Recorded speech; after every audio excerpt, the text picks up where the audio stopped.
Hello everyone, welcome back to the Captain Logan Show. It's me, Captain Logan, and look, he's back. It's my wonderful chat moderator and producer, DJ Martinez. Filling in for Connor Nielsen, it's DJ Martinez. Yeah, I thought I'd fill in today. Connor had more important things to do, so... Thanks, man. You're stuck with me. Yeah, I think he was busy buying out the entire 50% off sale at the Criterion, and that's what he's busy doing. He's busy spending his entire paycheck, yeah. It's weird when you get a co-host that messages you at the 11th hour and is like, there's a sale, I can't be there. There's a digital online sale. I cannot make the show. God, if there was ever a more thinly veiled excuse. In other words, I hate your guts and I don't want to come back. Also, I want to point out the elephant in the room for anybody that wasn't there over the weekend, because I can't change it. There's nothing I can do on my side to make it different. But in case you weren't here over the weekend for the Counting Crypto Freak stream, the second 24-hour Smallville marathon, thanks to Tom for all the super chats. Yeah, it's very Tom heavy. He's busy making it look like we have one viewer. Tom keeping the lights on here at Geek Foolishness Studios. We appreciate you, Tom. Is that his last name now? Tommy, keep his lights on. Tommy, the what's that Jim Carrey movie? The Cable Guy. Yeah. Yeah, I've never seen that, but it's got a weird cover. It doesn't look like... It's a weird movie. Is it a horror movie? The front of it makes it look like a horror movie. Ask me a question about that movie, and the answer is probably yes. Like it's not really a horror movie. It's a comedy thing, but it's got like creepy components to it. Like it's got like horror comedy elements here and there. Because Jim Carrey plays a like socially awkward stalker guy. In that, who's trying to make his this guy his best friend, who he just works as a cable guy for. And then if anybody shows him any remote interest at all, he decides, oh, we're best friends now. Because so he's Electro from Amazing Spider-Man 2. Yes, if Electro was raised by television. Oh, but you're right. A better character. They're not that dissimilar. And they both have something to do with electricity. Yeah, that's weird. That's interesting. I'd love to, I mean, I know you're not a Jim Carrey guy and you're not a comedy guy, so it's like two strikes against it for you, but I'd be interested to know what you'd think of that movie, because I've talked about this before, and I think maybe I reviewed it with Jason or something at some point on the channel. I know I've talked about it here. I have a different experience every single time I see that movie. I go back and forth on it by viewing. Like, it completely depends on mood and time of night and possibly time of the year and what I had for dinner, man. Like, every time I see that movie, I have a completely different experience with it. Wow, that's crazy. Yeah, I'd love to do maybe some commentaries on that stuff because I'm not a Jim Carrey guy. The only Jim Carrey movie I've seen is Truman Show. Oh, cool. Well, I could show you some stuff. And I could help you figure out the stuff to steer clear from that I know for sure you wouldn't like. Dumb and Dumber 2? Dumb and Dumber at all. You wouldn't like that movie. I don't like that movie. Me, Myself, and Irene stay far, far away. Don't watch that. Just trust me. Yeah, but I like to see some of the stuff that obviously is better, more acclaimed, like The Mask and what's this big Sunshine? Eternal Sunshine of the Spotless Mind, I think you'd actually really like. I think his more serious stuff you'd probably appreciate. And you might even get a kick out of Bruce Almighty. I like that movie a lot. Liar Liar is fun. I like the spiritual Liar Liar trilogy of Liar Liar, Bruce Almighty, and Yes Man. Because they all have the same plot, but they're ostensibly in different universes. Yeah. People, Code Anime fans freaking out in the chat. I have seen Batman Forever. Sorry, I didn't mention that. I wasn't thinking of that as like a Jim Carrey movie. But yeah, sure. Of course, I saw that as when I was a kid. You haven't seen Kick-Ass 2? I have. Colonel Stars and Stripes. Oh, you did see that? Yeah. That's unfortunate. Unfortunately. Because that's got a real gross out component. Do you? Why do you have that? I don't know. It's right here next to the first one. And the first one's pretty good. Second one, I like the score. That's all I can say. Yeah. Oh, we've had this conversation in the scores video, I think. That you like that score, okay. Did we, so are you kind of a completist with things? Like, do you have to have all the sequels, even if they suck, to movie series that you collect? Does that explain Kick-Ass 2? No, I don't know how to explain that. I may have just bought it without, that might have been a blind buy. Honestly, was that maybe the way you saw it? Was you bought it when it came out? Yeah, well, that makes sense. It must have been like a $10 like Black Friday thing or something, and I just grabbed it because I liked the first one. And haven't watched it again since. The movie that Jim Carrey disavowed 10 minutes after making it. Yeah, that's a rough one. Well, I hope everybody's having a good night. We're happy to be back and excited to talk to you about superhero movie news and whatever else you guys want to talk about tonight. Hey, DJ, it is Scapegoat Night on the Captain Logan show. We're going to talk about some of this is not in the title tonight, but we're going to talk about not one but two instances of a movie studio. This is going to get really specific. Of a movie studio with superhero films blaming failures on things that almost certainly have nothing to do with why the movie didn't do very well. Well, we're only reporting the best here. Isn't that wild? That we have a story, and to be fair, like some of this is from last week and we just didn't get to it, but within the last week, there is a major story from both the MCU side and the DCEU side. Shocking. The Scapegoat Show.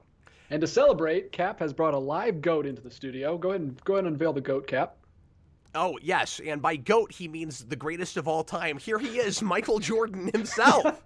I think it'd be easier to get a goat, like an actual goat. What are you gonna do with this goat? Shake his hand, I think. I mean, that's what we're gonna be doing. I don't know where that came from. I don't know if that joke was funny, but anyway. I don't know, but it was funny just to hear you use the slang version of goat to me, so I enjoyed it. I don't remember what it was. My kids were watching a cartoon show the other day, and I know what it was. It was Sonic Prime. That show is very funny, but very odd, and has really hit and miss humor. Austin told me, and I didn't realize this, that apparently that show is written by several like Simpsons alum, which explains why it's kind of a sitcom. Like, I didn't realize that. But anyway, they were watching an episode where, kind of a fun premise, where Dr. Eggman is discovered to not actually be a doctor and never got his doctorate, so he has to go to like supervillain school and get his doctorate. And at school, everyone keeps calling him like Goat and Goat Boy, and I'm like, and this is just a few years ago. We wouldn't even do that now because of the whole greatest of all time thing. Like, you wouldn't even do that joke now. Isn't that crazy? That does sound like a crazy show. It is. But I'm glad you're enjoying it. I'm glad you're liking parts of it, at least. Well, I'm not intentionally sitting down and watching it. It's just on a lot because my kids have been watching it, and so I'll see bits of it. Yeah. But I haven't actually sat down and watched too much of that show. But my favorite line, it's my no favorite, Sonic High School, but it no, sounds okay. certainly not. My favorite joke from that show is Sonic says like Speed or something is my middle name, and Knuckles looks over and says, "I thought your middle name was the." That's spectacular. And what's great is so is his. Hedgehog. Wait, yeah. What is he's Knuckles the Hedgehog? No, he's Knuckles, the Echidna. Echidna. The Echidna, yeah. Yeah, But his middle name would also be the. Anyway, we'll get into the lead-in stories here in a minute. I've got 3 for you. I'll try to go as lickety-split as possible so I can give you guys the floor. As always, if you want us to chat about anything in particular within reason, we like to keep it geeky as much as possible, but you can ask about other stuff as well. You can leave a super chat in any dollar amount that guarantees that we'll talk about your topic and discuss any questions, concerns, ideas you might have, but you don't have to do that. We really appreciate anybody who has or ever will do that. You guys are wonderful. Thanks for keeping the trainer running and giving me an excuse to take time out of my evening and for my family to sit down and talk to you guys. I mean, no pressure, nothing. That sounded like I'm guilt-tripping people. I'm not. That is not what I meant by that. But it's a lot easier to prioritize this when I've got at least something to show for it. So I appreciate you guys a whole ton. But, hey, you don't have to do that. I appreciate you just being here and watching. And if you want to do more than just watch, you can leave a regular comment as well. And make sure to tag DJ Martinez at DJ Martinez at, I don't know why I own Kick-Ass 2. He'll answer to any of those things and more, I'm sure. And finally, before we get to the news, I want to once again say thanks a bunch for our current sponsor for the Captain Logan Show. It is my good buddy Elmo and his current side business. So Elmo is my tattoo artist. I love his art so much that I've had him put it on my body 7 times now. And he has started a print business. He's printing all by himself. So he's got an Etsy shop. He's not making the stuff through any other house. He's putting his art on mugs and shirts and other things that he's making himself, and you can go to his Etsy shop and other things right now, and you can also click the other link in the description if you're so inclined. You can get custom things made from him as well. Here's one of his Mario mugs, and I think this is a tattoo these are several tattoos, I think maybe, that he actually put on somebody, but he's going to put some more things there soon, I am sure. And now, let's go ahead and get on with the program. DJ, we've got the first thing I wanted to mention is Ben Affleck's quotes recently from a long interview that he did talking about why he's not going to direct a movie for James Gunn's new DCU. And I wanted to talk about this because when I first saw it, I made assumptions about this quote out of context, not seeing the rest of it. And I think it's important to develop a sense of perspective and understand that even when you have several sentences or even a whole paragraph from a person, you may not fully understand what they mean by something without the rest of the interview. He didn't mean exactly what I thought he did. So there's been a lot of talk lately that Ben Affleck might do a movie for the DCU, that he might direct something, and people have been wanting to see this ever since he was supposed to direct a movie called The Batman, and that project, of course, turned into a completely different thing that had very little, if anything, to do with his original script once it became the Matt Reeves project. And for all intents and purposes, from everything I've heard about that, it's probably for the best. That might have been a good movie, who knows, but according to Matt Reeves, it really didn't seemed like it had a great deal to do with Batman. It wasn't going to a lot of source material. He was very much reinventing it for, it sounds like, at least, from what little I know about it, as kind of his own thing. He was going to kill off Alfred in it. He had a whole lot of, kind of crazy ideas, or at least different ideas. Nothing sounded, that I heard anyway, as nuts as Snyder's plans for the future of the Justice League, because that was just whacked out fan fiction nonsense, it sounded like. But at first, so this quote at the top of this article, this is from Consequence Film, but everybody reported on this. This is the quote that I heard. So the title of the article is Ben Affleck says, monstrous Justice League experience. is why he won't direct a DC movie. And I was like, oh, I hadn't heard that this had anything to do with Justice League. I better read this article. And this was the part I had read with a little bit more around it. I just wouldn't want to go in and direct in the way they're doing that. So, and he says, Gunn is a nice guy. I'm sure he'd be okay to work with. I just don't want to do a thing the way they're doing it. So, of course, immediately and I'm sure a lot of other people are jumping the gun. I can't stop saying it. I can't help myself, and assuming that what he means, the way they're doing that, the way James Gunn is doing that, that something about this new setup, getting away from Snyder, it's just not his bag. It's not what he'd want to do. That maybe it has something to do with details we know already, or things maybe even he knows that we don't. It doesn't sound like it has anything to do with that at all. I think when he says the way they're doing that, he just means the way superhero movies are made today, and being part of the big machine. And let me read you more of this, and I'll explain why. So first of all, he says that was talking about making Justice League. That was the worst experience I've ever seen in a business, which is full of some S-word experiences. And he says it broke my heart. He's talking about the kind of turmoil with Joss Whedon trying to come in and fix it with 60 days of shooting. And he says, he talks about drinking too much. He says he was in his hotel in London and thought, this isn't the life I want. My kids aren't here. I'm miserable. And then this article, quick aside, has a picture of Deadpool. And I don't really understand why. What is that? But, I mean, it's tangentially related in that it's a superhero. Yeah, are we back on that superhero article for kids video that you did with completely irrelevant photos? It kind of feels like it, doesn't it? It kind of seems like that's where we're back at.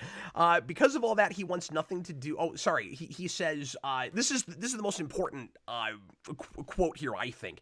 Affleck further explained that the repetitive nature of, quote, wearing a rubber suit and standing against the computer screen going, if this nuclear waste gets loose, wheel, is something he no longer finds interesting. Oh, I'm sorry. We've got two DJs on the screen right now. Look at me. Who's this imposter? That was probably supposed to be Connor's spot. No, I think at one point we had another person, and anyway, it's not important. You just get a pool cue, break it in half, and the two DJs will fight it out. It's okay. He says, I don't condescend to that or put it down, but I got to a point where I found it creatively not satisfying. Mutali says, Kat, maybe read the Hollywood Reporter. That's where the Affleck interview came from. Yeah, I mean, there's not a publication that I regularly always keep up with, but if you're suggesting I should be doing that right now, I just want to talk about the select quotes that are in this particular article, because this is all the stuff that's really pertinent to this, and everything else in that interview is kind of a jumping around to some other things. But anyway, so he says, I have nothing, and this was the other part of this that I had heard. I would not direct something for the James Gunn DC, absolutely not. I have nothing against James Gunn, nice guy, sure he's going to do a great job. I just wouldn't want to go in and direct in the way they're doing that. I'm not interested in that. DJ, are you with me on this? That didn't have anything to do with Gunn. No, he's just burnt out on the whole thing. I mean, I don't blame him, dude. Like, poor guy. He got his Daredevil movie got raked over the coals because they came at the 11th hour and butchered it and hacked it to pieces.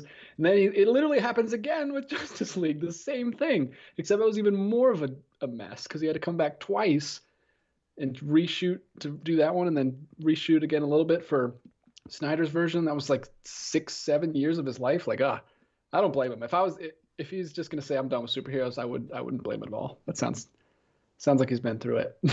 And I don't think enough, that's such a good point. I don't think enough people talk about the fact that the same kind of thing already happened to him with Daredevil. Like, I think people generically talk about how he was burned in the superhero sphere twice, but the fact that it was two crappy cuts that came out and people maligned them, and you can't know what the other universe looks like where one or both of those movies is not monkeyed with and then is released, and whether some of that might still happen.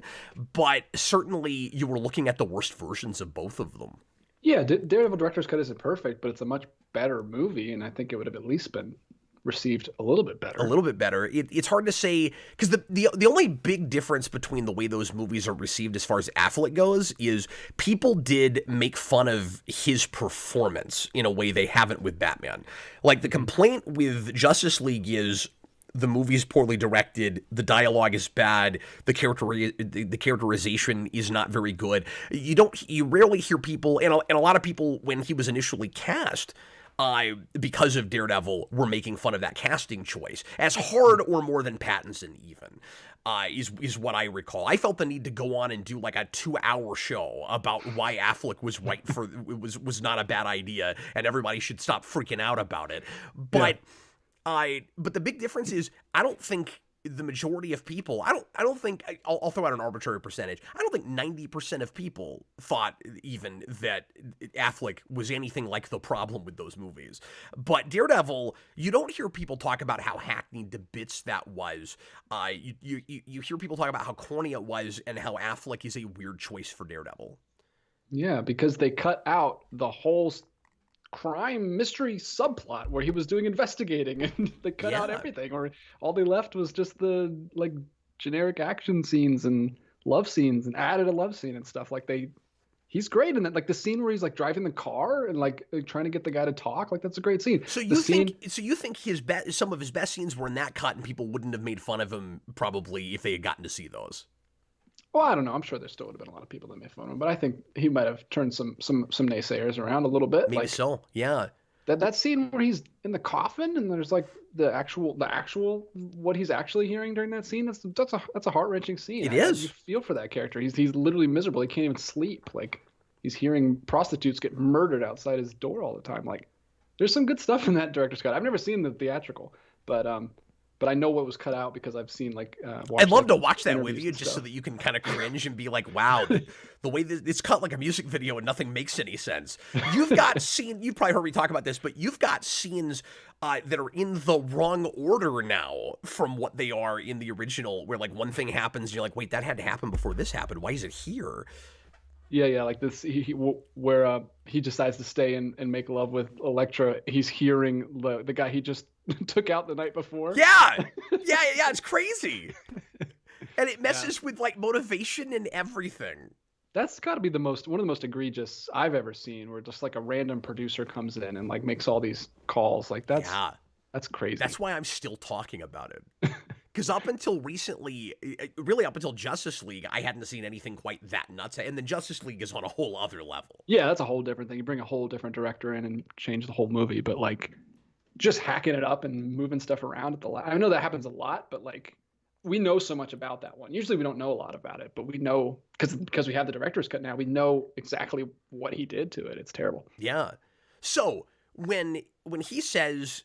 he does, getting back to the story real quick so that we can get into these other things. When he says, I don't want to make a movie for James Gunn's DC universe, I think he's just done with the whole genre in general. He wouldn't go over to Marvel and want to make a movie for them. He wants to do stuff where he's got creative freedom. And if somebody would let him make... Now, I will say this. It is maybe a little bit peculiar that he kind of name dropped. I guess it's not name dropped because he was probably asked specifically about Gunn and DC Studios, but it's a little odd that he wouldn't maybe like open up the possibility for an Elseworlds thing or something kind of like Joker. You know what I mean? Something where he doesn't have to use a lot of CG. It's not green screen. It doesn't have to be a formulaic 3-act, standard superhero movie. His characters he wouldn't even have to have a lot of characters in costume if he didn't want to, if he made the right kind of thing. But I also imagine, like, he's being asked specifically about the new big grinding machine that's being put together, right? If he were to be approached about a really understated, more kind of art house superhero movie that he was only given like, $50 million to make, and was said and was told, do it any way you want to. You don't even have to have characters in costume if you don't want to, but here's this this character we want you to adapt, or here's this list of possible projects, or pitch something, maybe he would be open to that. Maybe Or maybe so. not. Yeah, Maybe he also just hates Warner Brothers as a studio now. maybe. Yeah, and he does seem to be because he's talking about the big ones, like the big, huge, like green screen, Skybeam ones. I'm sure he'd be down to make like something smaller if if the circumstances were right. Yeah. But anyway, I wanted to mention that real quick, and But then, now he's making a Nike movie, so which I let's want to watch that see, one. because it looks good, and I like, as you know, I like biopics or historical. I don't About wanna, entrepreneurs I don't want to say, specifically. yeah, exactly. I don't mean historical fiction, but like movies, about a particular moment in history. And what I really, because I think both of these come out this month, or next month. What I really want to do is watch both. Have I said this? I want to watch both Tetris? Air and Tetris and do a double feature review. That's my hope. That'd be amazing. Because they're both business entrepreneur. This is so specific. They're both business biopics set not that far away from each other. We're talking like mid 80s to early. No, I think they're like 3 or 4 years apart. Yeah, man, that's your niche. You found your niche. You need to start another channel, entrepreneurial biopic evolution. Do you know how many? Yeah, exactly. Or like entrepreneur rewind. Do you have any idea, DJ, how many comics, like single issue comics from the 90s, I must own that have both a Nike ad and a Game Boy ad? Like, we are talking about the exact same moment in history. Totally. Yeah, I saw the trailer for that Tetris, and it looks bonkers and insane. I totally want to watch that. Are we just like did Weird Al just like set the standard for biopics now, and we're just gonna keep going with that? I think he did, but that had to have been in production as his movie was in production. That's true. It was probably already done. Or at least was shooting, because like the Weird Al's movie, do you know about this? They shot that in 20 days. Wow. They shot that really fast. And this must have been a longer shoot than that. Hopefully. Even though it was for Apple TV. We'll see. Yeah, I don't know. It's weird, the stuff they have on there. They have like finally gonna have to watch a you got to get a Apple thing. Free. It's like $5 a month. It's not bad at all. Plus, there's probably like a free thing you can do for a week or whatever. Real quick before I move on, Senior Nerd, and it must be clear, Gunn never promised Ben Affleck would direct the DC film. We was looking for what is the right project for Ben, and he decided by himself to stay away from the superhero genre. Yeah, I mean, thanks for the clarification, but I couldn't remember even if Gunn had been talking about that himself, or if that was just an assumption that fans were making, or because fans will often go, oh man, there's a picture or a tweet or something about these two people having lunch together. What does that mean? We do that all the time. Yeah. And sometimes, of course, there's something to it. Like, when Gunn sits down and has lunch with Gal Gadot, yeah, that's going to be about Wonder Woman. There's no way it's not, Yeah, yeah. But him talking to Ben Affleck could just be like a courtesy lunch to be like, hey, sorry how things shook out. Hope we're still friends and colleagues for the future or whatever. It doesn't mean he's actually like worked there like at lunch, like scribbling out a script. Offering him something right now. But usually to be fair, the other side of that is usually those kinds of lunch meetings are, about business, and is possibly, even likely him at least opening the door to something. You know what I mean? Yeah. Like, just keeping the door open. Just so you know, just because of what happened before, like that doesn't mean that we're not still interested in having you involved in some way. And he had to meet, I think, like every major member of the Justice League, especially the ones that still had movies, in trying to decide if he was moving forward with them in any way. Momoa still may be doing something that's not Aquaman. We don't know yet. So yeah, he's like, sorry, I'm not using you, Gal Gadot. I'm not using you, Ben Affleck. You're all fired. I'm just going to keep John Cena and and Amanda Waller. But it seems like, as far as we can tell, only for these, we've talked about this, but in case you've missed it, only for probably those transition projects getting us into what is likely to be a full-on reboot.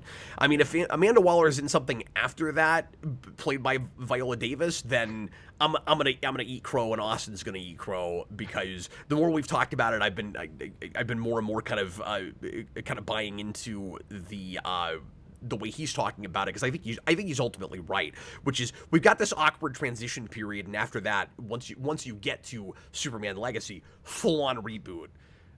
We're done with everything that came before. And a lot of people have been, say it with me, jumping the gun, especially people that are upset about Cavill and going, well, hey, now it's not fair that that you kept Viola Davis, but you're getting rid of Cavill. Yeah, freak out some more, because some of these are projects that were already in the pipeline and already getting started.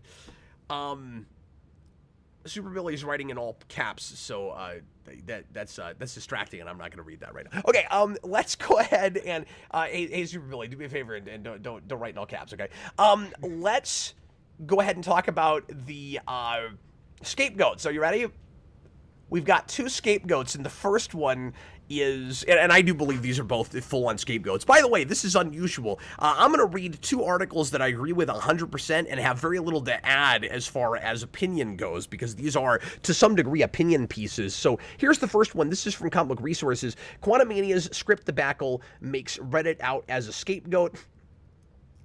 I will just skip around here a little bit. But I like how this opens. Ant-Man and the Wasp: Quantumania is making waves for the Marvel Cinematic Universe, but not in the way Marvel Studios would like.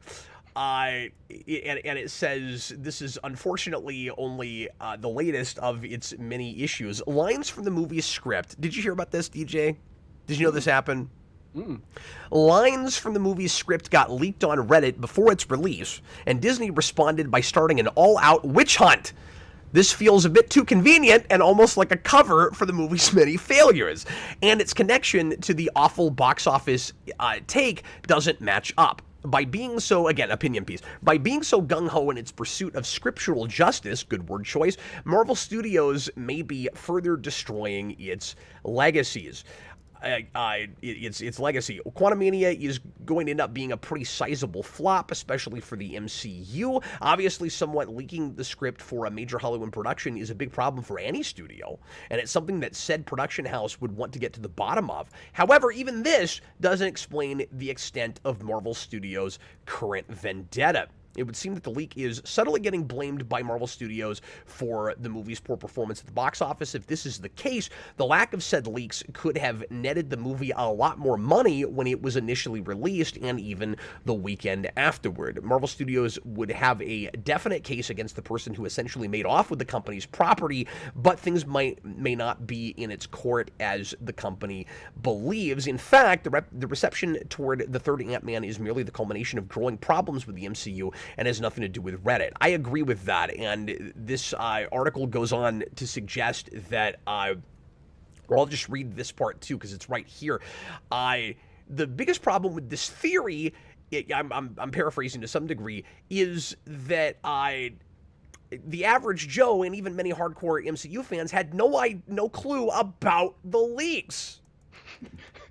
I didn't know about it, and I do this for a living. Yeah, I'm willing to bet Austin knew about it, but Austin looks for every scrap of details he can about movies before he sees them. Yeah, exactly. And then he still pays money and goes. That's kind of my point. So this article also talks about how we've had this problem in the past. And guess what? It didn't affect box office, or at least if it did, the movies made so much money it didn't matter, or didn't seem to, for movies that people liked and did really well. So this happened with Infinity War, and actually it says the past few Avengers films. I mean, there are only a few Avengers films, so maybe all of them, with the exception of the first one. I don't know. And then Spider-Man No Way Home. That movie made $2 billion. It's not because of script leaks. It's this simple, okay? People don't read. That's the first thing I want to say. If the entire script leaks, nobody's going to read it front to back and go, it's not the 1930s, guys. Nobody's going to read that front to back, cover to cover, and go, okay, now I know what happens to the movie. I don't need to go pay my $10 to see it. Nobody's going to do that. If the whole reel came out and you watched it on your computer, maybe you wouldn't go. That would be a problem. Absolutely. That could affect box office. But not the script. Well, yeah, and it's not even the whole script, right? It's just like they leaked things that happened. Like what big things happen that would make the movie unwatchable? I haven't seen the movie still, but isn't it just like you find out about Kang and then you find out that he has variants at the end and then Ant-Man beats Kang? Like what? And there's there aren't even major revelations in the movie, really. There's not big MCU like things that could be leaked. Well, and then here's the other argument they could maybe make, but it's also stupid because I saw this too. The other thing they were talking about is this may be more alleged, but the suggestion that folks are making is because we had those reshoots where they changed the ending and made it a lot less interesting than the original ending, where he was where Ant-Man and the Wasp were supposed to get stuck in the quantum realm at the end. So the assumption that some of us are making is that when the script leaks happened, they decided that so that their movie didn't match the leaks, they had to make the ending less interesting. Like somehow if they didn't change it, it would affect box office. No, word of mouth affects box office. If you left it the way it was, it might have made $12 or $15 more than it did. Probably not much more than that, because it still wouldn't have been that great of a movie, I don't think.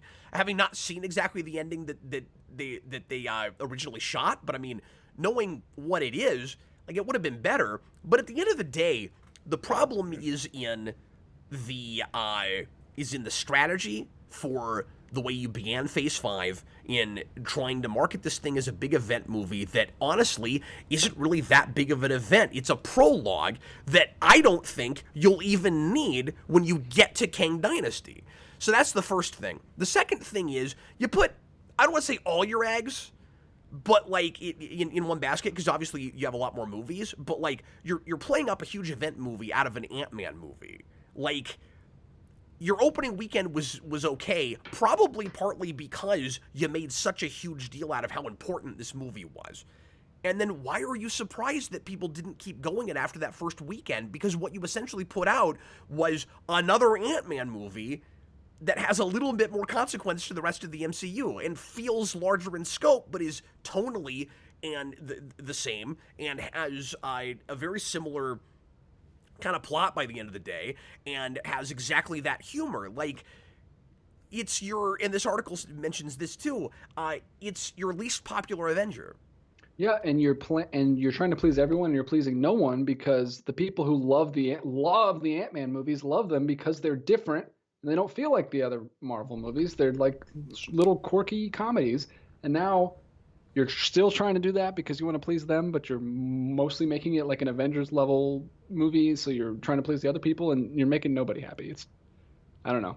Or at least you're advertising it that way. Like, you'll be surprised when you finally see it if you watch it, just how much like those other movies it is. And then when you get to the end, Austin keeps complaining that it's a double beat, where the end is kind of like the end of the second movie again.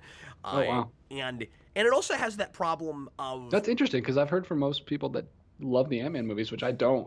But there are a lot of people that do who don't like this one. Yeah. Just weird. Well, but I think a lot of it is, MODOK and just, really, really silly, not very creative changes. That is a really stupid excuse. But if it's true, and I don't know that it is, that's why I'm hesitating on this.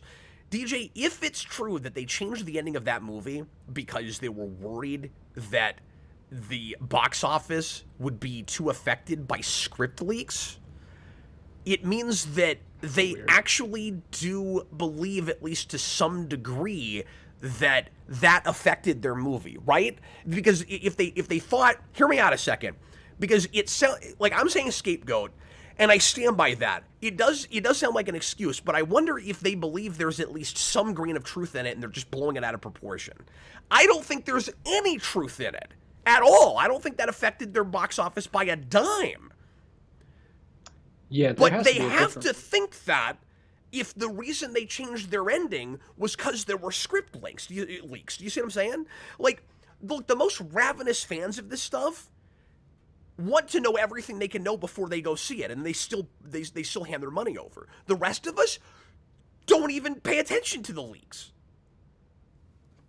Yeah, that's super weird. It has. I have to believe that there was a different reason that they changed the script, like you said, because it was similar to the last movie or something. Because why would you do all that work? Well, no, I'm saying they changed it to make it more similar to the last movie. Oh, really? Yeah, I'm saying that ultimately the ending we have is a little Well, I bit thought you more said like, he got stuck in the quantum realm again, which is what happens at the end of the last movie. No, they get her out of the quantum realm. I mean, like in the after credits, I guess he does. Yeah. Sort of. Yeah. No, I see what you're saying, but that's not the complaint Austin was making. Gotcha. No, I'm just saying I have to believe that there was a different reason, because why would you change it just because some people read about it on the internet? Like, change the whole ending. Yeah. Usually you hear they That's why change I'm the ending skeptical of that. because of like bad early screenings or something. But Audience screenings. But I still wonder if it's possible that they believe that to some degree. Like, again, I think they're blowing it out of proportion, but I also think they're in denial. I think they've got this attitude that we were too big to fail, and everyone was loving our stuff up until Phase 4. I think to maybe not Feige, because I mean he's trying to move up in the world. You can't tell me that doesn't have something to do with the recent not as successful turnarounds with these movies.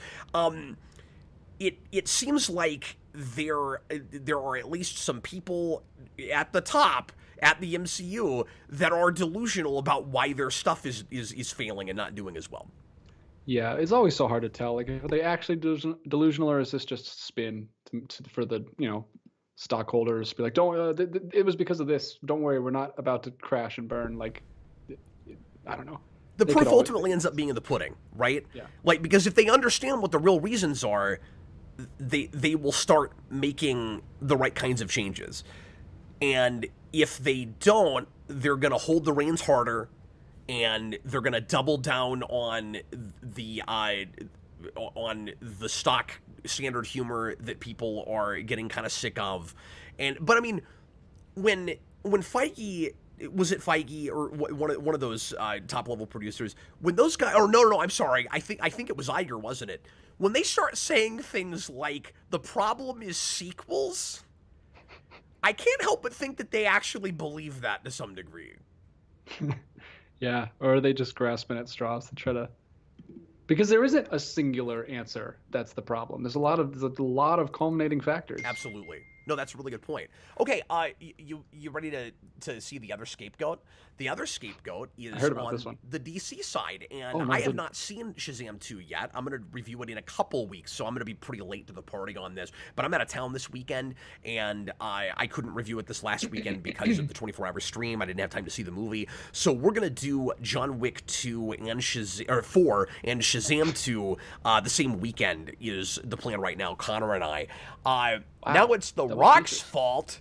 This is startfacts.com. Well, everything's The Rock's fault. I can get on board with this Fans defend Dwayne Johnson amid Shazam sabotage claims. Now, full disclosure, I think the way Dwayne Johnson handled the whole Black Adam thing was preposterous from start to finish. And the fact that he didn't want everything. The fact that he didn't want the villain he was playing to be in a Shazam movie is ridiculous. The fact that he decided he wanted to play a bad guy when he was offered the good guy role, but then said the only way he'll do it is if he gets his own movie is preposterous. I want to be the bad guy, but I want to be the good guy in the movie. Exactly. His insistence upon setting up a fight between him and Superman was insane. His trying to come up with excuses for why people didn't like the movie was very silly. With this particular case, I think people have gone too far. Like, Dwayne Johnson, even if he tried to sabotage this movie, couldn't have if people cared, is my opinion. Shazam! Fury of the Gods turned out to be a massive disappointment for the DC Universe and Warner Brothers in general. Shocker! But instead of taking responsibility, they immediately found a scapegoat. Dwayne "The Rock" Johnson. Word of the day. Yeah, exactly. I can't believe I found 2 articles that both said scapegoat that were about different superhero movies from 2 different studios released over the last month. or month and a half. According to a recent report by The Wrap, there are some mysterious insiders who admittedly know for a fact that Johnson is to blame. But let's see exactly what he said. They say The Rock was attempting to undermine other franchises to put his own brand at the front, and that resulted in him kneecapping both Black Adam and Shazam. Wow. I mean, I know Dwayne The Rock Johnson is a pretty powerful man, but he can kneecap both Black Adam and Shazam? That's amazing. There's some strong language involved here, don't you find? Let's see what the accusations are backed by. So, yeah, I know. Look, I didn't write this. So, don't you find? I will find. So, I said I agree with the article, not necessarily the way it was written. So, according to the insiders, there were two reasons why the second Shazam movie flopped. First, The Rock made sure to bring Henry Cavill's Superman back in Black Adam, even though it was not initially discussed. Second, he vetoed a post-credit scene in his movie featuring Shazam. And that's it. To many fans, these accusations feel a bit weird, and it seems that people are not having any of it anyway. And then he puts in some tweets here, like this guy. How in the world did Black Adam bringing back Cavill, which everybody wanted, make Shazam 2 flop? Warner Brothers blaming everybody else instead of themselves is unbelievable. They really need to take a long, hard look in the mirror. And then, here's what's interesting about this. I saw some folks last week making, and I think they were making weird assumptions and going too far, making the assumption that Warner's was trying to sabotage their own movie, that like they weren't advertising Shazam 2 very hard because they're trying to like they kind of just wanted to quietly put it out and get past it because they knew it wouldn't do very well anyway, and because they're gearing up for James Gunn's new DCU, and there's no way that's the case. Like, they didn't put as much money behind the advertising because they're broke. They don't have any money right now. That's the reason. And I had another article about that. I won't bring that up right now. But that's yeah. This article is trying to make intention out of just circumstance. Like, that is what happened, but it doesn't mean that was their goal. Yeah. Like, Rock was trying to get all the attention for his movie, but he wasn't intentionally trying to sabotage another movie. Look. It's like, look. Even if he did it on purpose, it's just funny because it wouldn't have worked. You know what I mean? So I did this with Quantumania. Let me break down why I think Shazam 2 isn't doing very well. Now, when people blame it on Black Adam, it is possible that there's a tiny, tiny bit of that. Mm-hmm. That, like, the last DC movie nobody cared about, and we know that a reboot is coming. So, this next movie that is based on a film that came out 4 years ago, I think, that a lot of people have just kind of forgotten, that is tangentially related, if you're familiar with comic stuff at all, to Black Adam, might have made like 5 people not go to the theater. But the majority of people don't even realize those are related projects, and that is Dwayne Johnson's fault.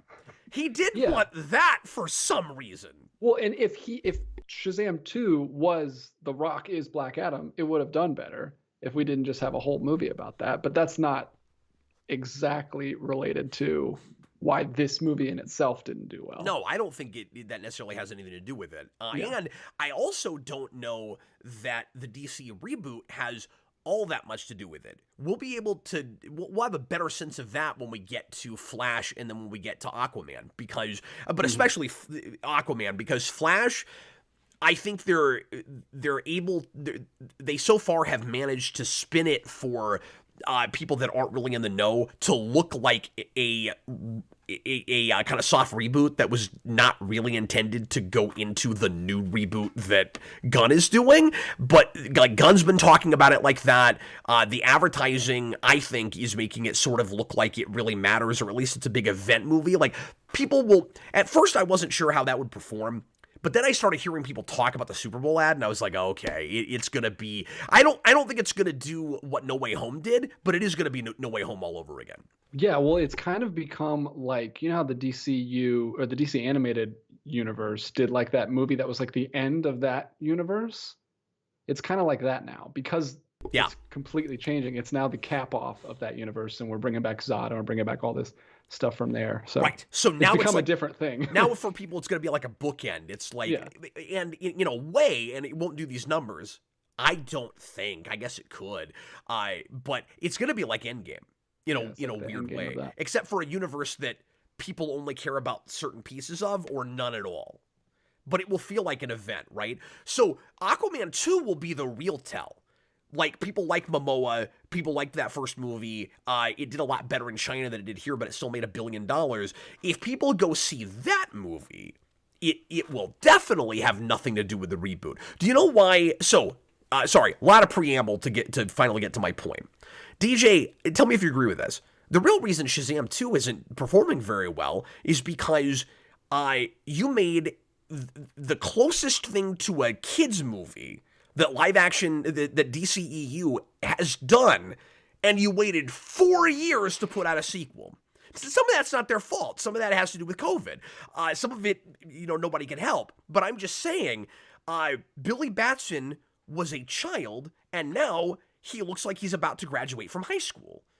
Yeah, it sucks how it all shook out. Because that was what was great about it. It was like a family film.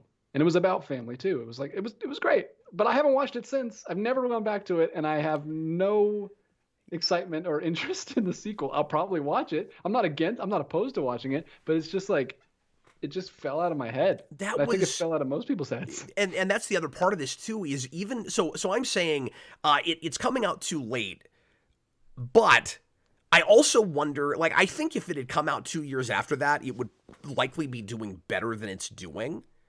But I also don't know how well that movie actually does, because even people that liked that Shazam, and I think the majority of people that liked it, that saw it, seemed to be somewhat positive on it. Nobody ever talks about it. When was the last time you've heard anybody bring it up? Have you heard anybody bring that movie up this week? There's a sequel to it in the theater. I don't hear anyone talk about that film. Never comes up.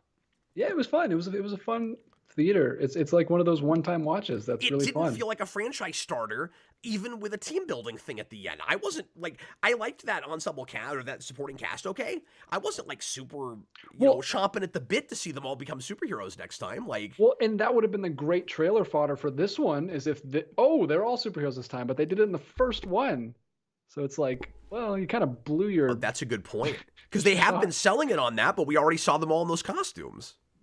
Yeah. Good point. I don't know. I haven't heard much about it. I might see it.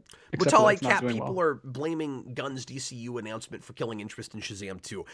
That's silly, because there was no interest in Shazam. No one cares about Shazam, yeah. I don't know. Like Cap said, we'll see a little bit later, but I think those other two are going to do. Obviously, I don't think you killed any interest for it, and you could make the argument, well, if Aquaman 2 does well, that's all the way in December, and people have forgotten about the announcement by then. And to that, I call BS, because all people are going to do from now until the first thing gets released, beyond the Creature cartoon show, because I don't know how many people are actually going to care about that, but like the first, the first live action movie they do, the first Superman movie, people are going to keep trying to guess at what is coming and talk about the projects that have been announced, and there's going to be another announcement, probably this year, I would assume, about, or maybe next year, about some of the rest of what they're making. Let's go ahead and start going to the proverbial phones, DJ, and see what people are talking about in the comments. Not seeing a ton of super chats yet, so once again, opening up for questions. You guys have the floor, whatever you guys want to talk about. We'll do 2 or 3 right now. We'll take a break, and then you guys will have the entire second half of the Captain Logan Show to grab the reins and steer us in any direction that you want to. Keep us on the tracks. That's right. Lay them in the first place. All right, so I'm going to do these 2 quick super chats from Super Billy. Feel free to put in more. I'm sorry, I always do this to you. I'm such a jerk. But Sure. I just saw one that's important. Plushie DX, Blue Beetle is not likely to do well. And I didn't even bring that one up because I keep forgetting about it. That's a giant wild card. But the problem with Blue Beetle is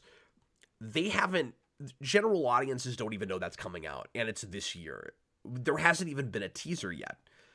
And I think, and also a lot of people don't know what that is. So you can do sleeper drops for like superhero properties that people are already interested in and that you've got franchises for, like First Class did. That's always my go-to for like sleeper drop movies with superhero stuff, because we didn't know about, a lot of people didn't know about that for the longest time. They waited a real long time before they finally started advertising that at all. It was minimal advertising, and it was exactly what that movie needed. Blue Beetle?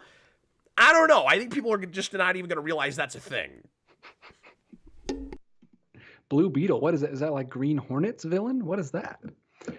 I mean, maybe so, because DC's got this history now of giving characters, villains, movies that have nothing to do with the suit. Well, they're just following Sony's suit, really. All right, so Super Billy gave us $2 super chat to apologize for his obnoxious and distracting use of his caps. Oh, that's okay. Thanks, man. And then he gave us a $5 super chat. Says, here's my restitution for my embarrassing blunder. You were right to call out my failed and ethical, dubious attempt at attention-grabbing frugality. Oh, I mean, you didn't have to go through all that. I'm just saying, I'm making up the rules as I go along. Let's not do big blocks of all caps text is all I'm saying. It's not a big deal, though. Okay, do you see any interesting questions? I want to bring up this thing that Plushies DX just said. Because he says, you guys really don't know Alonzo got fired? Yes, I did hear that Alonzo got fired, and I actually thought that's where you were going with the second scapegoat. I honestly just forgot to bring that up, but yes. Because they were trying to, I don't know if they're trying to do this, but I heard some people say that, like, oh, she was in charge of VFX, so that's why our VFX have been bad. It's all her fault. Like, no, it's not, guys. It's just because you have crazy deadlines that you're forcing people to meet. It doesn't matter who's in charge. They're all going to do the same results. But yeah, she was a big producer going all the way back to Iron Man, I think. Yeah, I mean, the timing is interesting. You know, we can speculate all day long about like whether that happens if Quantumania does better. Mm-hmm. You know, I don't know. Yeah, and we'll never know how involved she was. Producer is such a vague title. So. Well, and the whole reason I didn't bring this up in the first place is because I don't know what to add except it happened. I don't know what to I don't know what to read into this yet. You know what I mean? It's kind of surprising. But has there been any reporting that as they fire her, they're directly publicly blaming her for for that movie not doing well?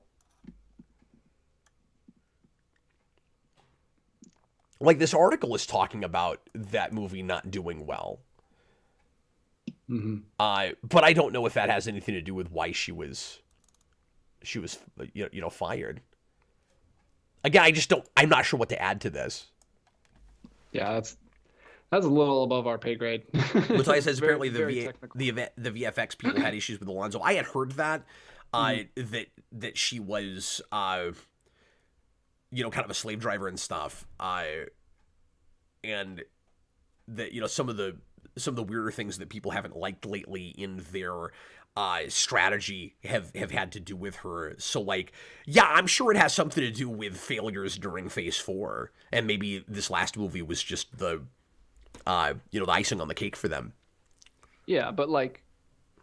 And I'm not defending her because she might be the nail in the coffin. She might be a horrible human being. I have no idea. Like, I don't know any of this. But I'm just saying, like, it doesn't matter who's in that role. Like, anyone in that role is going to have to be a slave driver. If you're higher up than her and you're putting all these deadlines for all these movies coming out, they have to get done anyway. So like, the VFX artists have to get them done. It's not like she's the only evil person that's doing, like, it's just the machine that's like steamrolling over people. And apparently she only became in charge of the VFX in like 2021.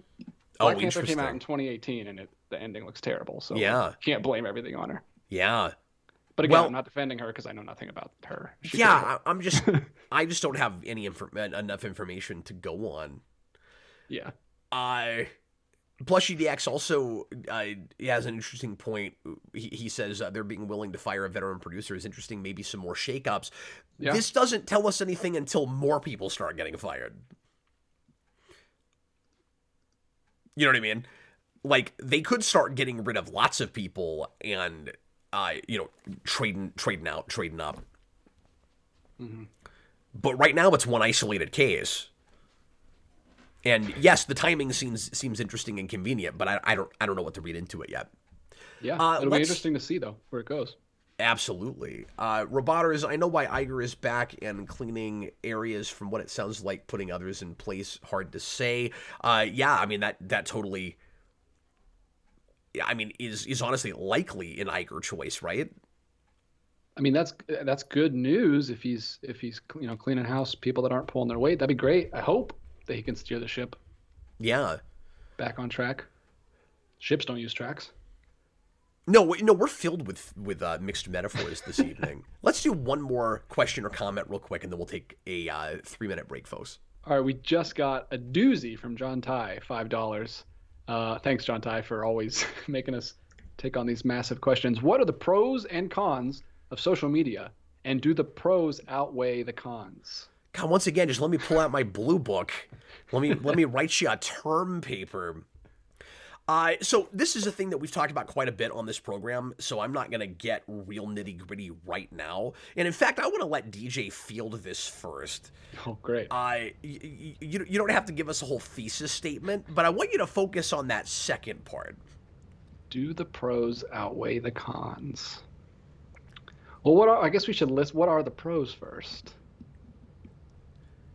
Yeah, because I mean, that's the part of it that seems kind of clear, and that I feel like we've discussed enough. Like here's the ways in which social media is really negatively impacting the culture, and then here's the ways that it's difficult not to wholly rely on it. And right, like, I mean, the big pro for me and a lot of us is you've got a platform, you have an outlet. I can't do this. I couldn't have made what I do a job for 14 years if you didn't have social media. Mm-hmm. Yeah, it's good for marketing. It's good for business. It's good for entrepreneurs. Maybe we can make biopics about, and Cap can review them on Biopic Rewind. Rewind. But yeah, we hear a lot more about the cons because that's what everybody talks about. The world is ending and stuff because of, anonymity. It gives people voices that maybe shouldn't, or not that shouldn't have voices, but it gives them more power than they should have. Small. It skews perspective is the biggest thing. It makes it look like the largest voice is the majority, and it very often isn't. Yeah, it just breeds negativity because of anonymity, and people are just nasty to each other. But yeah, I don't know. That's a tough question because are you answering it for yourself? Like you said, you wouldn't be able to do this without, so you wouldn't have this job. But if you're answering it for like mankind in general, would we be better off without it? I don't think for mankind in general the pros do outweigh the cons, and I hate saying that. Well, and it's so you almost have to see how history shakes out before you can say that, right? Yeah. But it feels like, and I don't want to get horribly negative and wrist-slitty or anything, but what it feels like is in the last 15 years or so, there's been a kind of, for lack of a better way of putting it, degeneration of culture in certain areas, and standards seem lower with certain things. But more importantly, we feel more divided in socially, and I don't see how that happens as quickly as it does without social media. So the question is, at some point, can we figure that out and bounce back? Do we have some sort of social apocalypse where we really break down as a society, and then eventually we figure out a way to pick ourselves back up and find common ground again? Or are we, and this might sound crazy, out there predictions, but I know a lot of people feel this way. Or is America, forget the rest of the world. I mean, the internet does make the world smaller, and this is a global issue, but just talking about our country for a second, or is America just going to ultimately end up being a Baptist church and have to split off into a couple of different Americas? Oh, no, not another Civil War, Cap. Cap is announcing Civil War 2. I think it could happen without a single shot fight. It's a terrible comic. It is a terrible comic, and the first one's not that great in the first place. No, it's crazy, right? It's actually crazy what's going on right now. There's a bill right now that's threatening being passed about banning TikTok in America. Wow. And see, there's a part of me that almost agrees with that, but not actually. You know what I mean? Yeah, it's nuts. I don't. We're not going to solve it on this show. This show about pop culture. All I'm saying is like TikTok, Twitter, some of these social media platforms seem to create more problems than they solve. Do I think that means the answer is legislation? I don't want it to be. You know what I mean? Like, that's all I can say about that. Yeah, I'd be totally fine if TikTok was banned because not TikTok, Twitter, because the problem with Twitter is you can say like how many characters, like a sentence, and like everything gets misconstrued, everything's wrong. Like at least on TikTok you can talk for 3 minutes, 5 minutes, get your point across a little bit better than just like, oh, let me take this snippet out from one person's tweet and like ruin his whole life. But then we get into an issue of is that now we're getting insanely political. But then you get into an issue of are we making too much legislation about the way people are allowed to communicate? That gets into free speech issues. Like that gets very, very complicated. But it's already cutting you off. Like giving you more characters wouldn't be a free speech issue. Like people are having to put respond to their tweet like 7 times. Like, but saying that you can't make a website that says, here's this limited way I've decided you can communicate if you want to use this website, feels on the face of it like curbing some kind of freedoms. Yeah. Does and it not? I'm not actually saying I'm gonna like boycott Twitter or anything. I guess I have because I haven't used it ever. But I'm just saying like. I'm just joking about it in the way. No, that I don't. Joke about There's a Twitter. difference between I don't want this to exist. I think it's been awful for us, and is it a good idea to set that precedent? Yeah. Well, that's what's going to happen if they do sign this bill to ban TikTok. But who goes? Who cares? That's all not he what says. He was Don't get us. too political, Cap. We come for escapism. Look, I'm just answering the question, man. These are the super chats, and we're mostly joking. So. Exactly. All right, we're gonna go ahead and take a 3-minute break. So I'm gonna ask no more blue book questions and no more all caps walls. That's I'm joking about the blue book part. Thanks a bunch, guys, for being here and hanging out with us. I hope you're having a good time. We certainly are, and we will see you again in just a few minutes for the second half of the Captain Logan Show.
And we're back. It's time for the second half of tonight's exciting edition of the Captain Logan Show. And DJ, where do people want to go? Take us anywhere. What tracks have they laid? Laid. I just want to read this comment from Robotters100. These breaks have no right being as chill and vibrant as they are. I'll try to pick like screeching cat music next time. I did like that music. It was very nice. When I say break, I mean you're about to fall asleep before my shrill voice comes back. I felt like I was waiting on hold to like get my internet back on or something. Yeah, my music's better. And also, I'll keep changing it if we get to the end of a track. It won't be like the same 2 loops for the 45 minutes you're on hold. All right, let's get away from that heavy John Ty question to a different direction. Heavy John Ty question. This is T-Edge1, $2, back again to steal the super chats. Thanks, Tom. He doesn't like how few times his name is appearing in the box there. He's got to get back up there. He said, is Ryan Reynolds a better businessman than actor? That's interesting. What do you think about that, DJ? How do you feel about Reynolds as an actor? Well, I don't necessarily think it would be saying anything bad about his acting ability to say he's a better businessman than an actor, because I think he's just a really good businessman. Like he owns, I think he owns an alcohol. He definitely owns a phone line company because I hear about it every single time I watch a YouTube video. Well, clearly he's a marketing genius. Like I was just kind of throwing that out and saying we can all agree the man knows how to do business, right? Like we can all agree on that. So then it just a British soccer team, a UK soccer team. Becomes a matter of is he a very good actor, and then how high can you even compare his acting level to his business acumen? I don't really know how exactly you do with that, but like his success as an actor, like how much of that even has to do with like raw acting ability, and how much of it has to do with how good of a marketing genius he is, and just the brand of comedy he has that appeals to people. Yeah, definitely for the Deadpool movies, I think that's a big factor. I don't know, he doesn't really get in I don't think he's in charge of the marketing for his other movies, but definitely his brand. No, but his brand of humor is the same across the board, except for when he does something super serious. Yeah, which he hasn't done in a while, and I'm kind of tired of just him being Deadpool and everything. Like he did that Netflix movie with Gal Gadot and The Rock, where he's just Ryan Reynolds, and then he just did Free Guy. Yeah. I'd like him to do something different, but it's fine. It's his prerogative, whatever he wants to do. If he wants to have fun, just being himself and making money for it. Yeah, it kind of feels like he's typecasting himself. Yeah, I don't think he feels the need to. Maybe when he gets older, he'll feel the need to pursue like different avenues. But right now, he's just having fun running his soccer team. To go back and do real acting. Running his phone company. Which I'm so sick of his Mint Mobile commercials. I've seen them 5 billion times. I need to get. He's gonna make me get YouTube Premium alone. Yeah, see, I haven't seen all that because I do have Premium, so I'm out of the loop. I guess there's pros and cons to everything. I didn't know about that. He's running his Mint Mobile company like it's a Deadpool movie, where he like the commercials are like intentionally bad and tacky and goofy and stupid. Probably works though. Yeah, I don't know. I haven't switched. I don't know how many people use Mint Mobile. I don't feel like your advertising can be as good as you want, but if you don't have towers everywhere, I'm not going to use your mobile company. But you go back and you look at that Buried movie that he did, and it's like, oh, this guy's a real actor.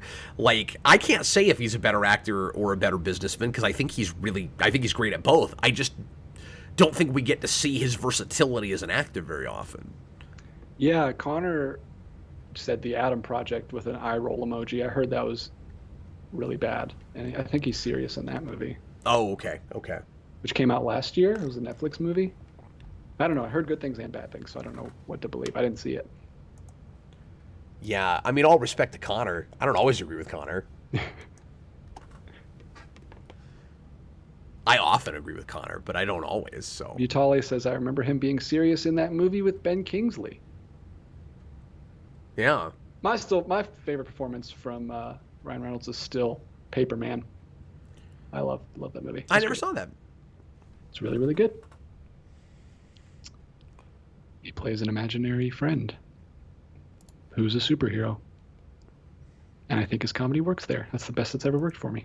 Oh, wow. Interesting. Well, I still like Detective Pikachu more than I have any right to like that movie. That's true. He was in that. It's good. Connor says the pros of having YouTube Premium is I don't see ads. The cons of having YouTube Premium is I never know what's coming out. Yeah, exactly. I never see trailers unless they're in my feed or somebody says, "Hey, Cap, go react to this trailer." I'm going to jump ahead to the super chat we just got because it's relevant. He says, or Avatar Desto says $5. It's all part of the plan. Thanks. Ryan Reynolds will make a comeback with his biopic about his phone company. And Cap will review it, of course. And then I'll have to review it. Wow. Yeah, that's going to be the strategy from now on. People just make biopics so that they get a lot of reviews on YouTube. I don't know. Would I have a niche there? Is there anybody doing specifically biopics on YouTube? Is that a genre? A genre that anybody's made a whole channel out of? I don't know. What would you call that? I mean, biopics with a K. Yeah, you gotta spell it differently to set your SEO purposes. Yeah, well, because you're picking the biopics. It'd be biopics with a K. Yeah, biopics with Captain Logan. Yeah, you should do it. Start a secondary channel finally. And it's that of all things. Yeah, well, that's the thing is that a lot of the secondary channels I've thought of would end up doing a lot better, is at least where I'm at in my career right now, just as more Geekvolution shows. And I can never tell when it's smart to try to branch off and build a brand new audience from scratch. But the ideas I've had for doing that, DJ, are hilariously broad and have nothing to do with each other. Like reviewing only biopics, doing a channel about specifically Power Rangers games. Because I'm into a lot of those and there's a lot currently going and nobody's doing just that. Zombie Rewind. That's one I've kicked around. Just really get totally out of the closet with the zombie thing and go, yep, I'm reviewing these now. You could start a zombie channel. I think if you broaden that to shows, comics, and movies, I think you'd definitely do a zombie channel. Or would it do better as just a series? I never know. Zomvolution. Moving right along. All right, I'm going to go back to some super chats that we got here. What is a super chat? Puts in $2. As they always do. What is the purpose of a shoe? Well, it's so that it's so that horses can be bet on racetracks. Never change. If you don't I love this super chat. It might be my new favorite. If you don't shoe your horses, then their feet are gonna fall apart before they have a chance at making you any money. Okay. Gotta shoe the horses. Gotta shoe the horses. It's not where I thought you were going with that. That's great.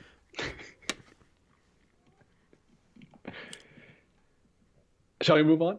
Sure. I mean, other answers are coming to me, but let's move on.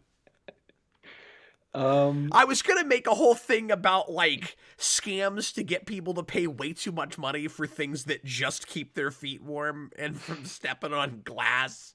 But anyway, moving right along. We need to move on before I go on an actual rant about shoes, because I hate shoes and I think they're a huge problem with posture and anatomy. And you just wish we didn't even have to wear them at all. No. There are good shoes that you can wear. There are zero drop barefoot shoes that you can wear that are actually good for your feet, but most shoes are like casts for you. Anyway, I'm gonna get. You're saying where we really should go is back to moccasins. I really hate that we make our kids wear their shoes for 8 hours at school. Like, there's no reason they can't take their shoes off when they get to school and let their feet, because their feet are growing so fast, and it's so bad for them to be locked into these big casts that we use as shoes with big padding on the sides and stuff, and lifts your heel and gives you bad posture for the rest of your life. I hate it. I wish my kids could take their shoes off at school. There's no reason to wear shoes. Anyway, let's move on. Look up barefoot shoes, guys. Hey, can I tell you though? I'm gonna get TMI for a second. Can I tell you why I wear shoes all the time now? And like, yeah, it's probably not good for my feet at all. But I have learned. Do you know about my stupid sneezing thing? Yeah, you said you sneeze when you're too cold. That's why you wear long If any sleeves. part of my body gets much colder than any other part, I start sneezing uncontrollably. It's this curse I have. And it gets really bad in the winter, and I mean like 20 times in a row. Like, affects me for the rest of the day sneezing. It's bad. And for a long time, and we looked it up, there's a name for this condition. I can't remember what it is now, but it's hard to spell and to say. And I have to have Sarah send it to me because I can't remember what it's called. And I haven't gotten it diagnosed or anything, but I'm pretty sure that that's what I have. And anyway, I used to wear slippers, and my slippers just kept falling apart. Like, I'd get them for like a month, and they'd completely fall apart. So I've gone to wearing like kind of light tennis shoes, like exercise shoes.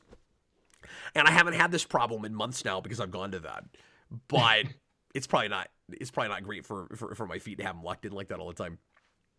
Yeah, people are very. Why are we talking? People are loving how passionate I am about shoes. They're saying it's the downfall of society. Not the biggest problem with society. It's definitely sitting at desks and ruining your hips is the biggest. But shoes are close. And social media is probably still in there somewhere. Well, I'm just talking about our physical bodies and why we're. You said society. Well, that's what they used. We live in a society. But I'm just talking about why our bodies are deteriorating. Do yoga, guys, and get standing desks. Don't sit at a chair all day. It's really bad for you. Be active. Anyway, don't do 24-hour streams if you're not willing to exercise every day. That's important. I've learned this. I'm not going to waste time on Cap's channel talking about this anymore, and I'm not going to talk about it on my channel either because that's not what my channel's about. I'll just rant. That's going to be your secondary channel. Shoevolution. Not everything has to be evolution, sir.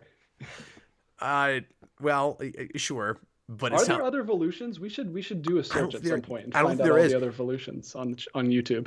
Look, it sounds better than the other Volution you came up with earlier. Like Shoevolution actually at least fits. Shoevolution. That sounds like a store that you could open. It does sound like a store. I agree. The shoe store. The shoe store. All right, what's the next one here? How much time have we wasted on this? Avatar Destro. Any big wants for John Wick 4? The big thing I want is just for Fishburne to get a lot of screen time, and I think he will. That's my biggest thing. And I would love for that movie at the end to somehow pull the curtain back even farther, where like end of the second movie, spoilers for that, you find out just how rampant the culture of hitmen is in that world, where like all these cell phones start going off, and you're like, oh man, there's a lot of people in this world that either are or use mercenaries, and there's this whole crazy culture about that. I want the curtain to come to peel back at the end of this new John Wick, and we find out that there's something else like that, where it's like even more comic book than he ever thought. I don't know what that can be without really jumping the shark with it, but yeah, I have not seen a John Wick movie. Still a John Wick virgin, but there's 4 of them already. Wow. You should. They're wonderful. And there's a what's it called? A spinoff with Ana de Armas called Ballerina that's coming out. Yep. It's a lot of John Wicks. A lot of movies I need to catch up on. Well, it's a real complex mythology. Mojo Froyo and Comics gives us $2. That is a new name. Does that have the celebrate this person's first super chat thing? I don't think so. I didn't get a notification. Weird, because I've never seen that name before. I have seen that though, where it's like celebrate this person's first. Well, super chat. you were with us last week. We have a new tradition with this. Nice. Do you know about this? When it's somebody's very first super chat, we do what YouTube says, and we celebrate the super chat. So this might be somebody changing their name, but I'm going to do it anyway, just so the DJ can see what we do with this. Okay, so what was his name again? His name is Mojo Froyo and Comics. Okay, we got to celebrate his first super chat, folks. Here we go. I wanna take you for a ride. I wanna take you for a ride. I wanna take you for a ride. I wanna take you for a ride. Wow. Whoa. I leave for a week and Okay, what is said super chat? wow, you leave for 1 week and everything changes. Everything changes. I feel like I don't even know what the show is anymore. By the end of next year, or by the end of this year, my goal is to come up with an excuse to play every track from Marvel vs. Capcom 2. Go ahead. Do you find? Do you find? Mojo Froyo wants to know what You will!